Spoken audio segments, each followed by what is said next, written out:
दोस्तों, हमारे मुख्य न्यायाधीश chief justice of India justice Gavai पर जूता फेंकने की घटना ने पूरे देश को झकझोर के रख दिया है। एक शख्स ने हमारे देश के चीफ जस्टिस गवई पर जूता फेंकने की कोशिश की। इसके बाद सोशल मीडिया पे जस्टिस गवई को मारने, पीटने और न जाने किस किस तरह की हिंसा करने की ढेरों धमकियां दी जाने लगी। अलग अलग तरीके से उनका अपमान किया जाने लगा। इन लोगों ने ना ही जूता फेंकने वाले के खिलाफ कोई कार्रवाई की और ना ही धमकियां देने और अपमान करने वालों के खिलाफ इन लोगों ने कोई कार्रवाई की।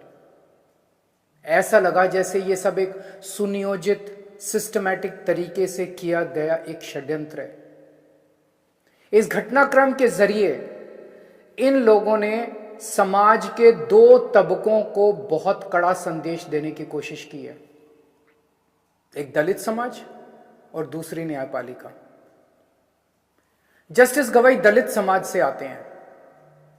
इन लोगों को यह बिल्कुल बर्दाश्त नहीं हो रहा कि दलित समाज से कोई व्यक्ति अपनी मेहनत और लगन से न्यायपालिका की टॉप पोस्ट तक कैसे पहुंच गया। क्या ये इनकी हरकतें दलित समाज को डराने और अपमानित करने की कोशिशें नहीं है? इसके बाद एक आम दलित किससे न्याय की उम्मीद करेगा? क्या इससे दलितों पर अत्याचार करने वालों और उनसे नफरत करने वालों के हौसले बुलंद नहीं होंगे? इस पूरे घटनाक्रम से देश की न्यायपालिका को क्या संदेश गया कि अगर देश के मुख्य न्यायाधीश पे हमला करने वालों पर कोई एक्शन नहीं हुआ तो दूसरे जजों को कौन बचाएगा? फिर इस घटना के बाद कोई भी जज न्याय के हक में और इन लोगों के खिलाफ ऑर्डर करने से घबराएगा। उसे लगेगा इसी तरह उस पर भी हमला हो सकता है और हमलावर का कुछ नहीं होगा। उसे लगेगा उसके और उसके परिवार को सोशल मीडिया पे धमकियों और अपमान का सामना करना पड़ सकता है और जज को बचाने वाला कोई नहीं होगा। क्या यह पूरे देश की न्यायपालिका को डराने और उनको काबू करने का एक षड्यंत्र तो नहीं है? जूता फेंकने वालों को और चीफ जस्टिस को धमकियां देने और उनका अपमान करने वालों को ऐसी सख्त सजा दी जाए कि भविष्य में कोई न्यायपालिका के खिलाफ खिलवाड़ करने की हिम्मत ना कर सके।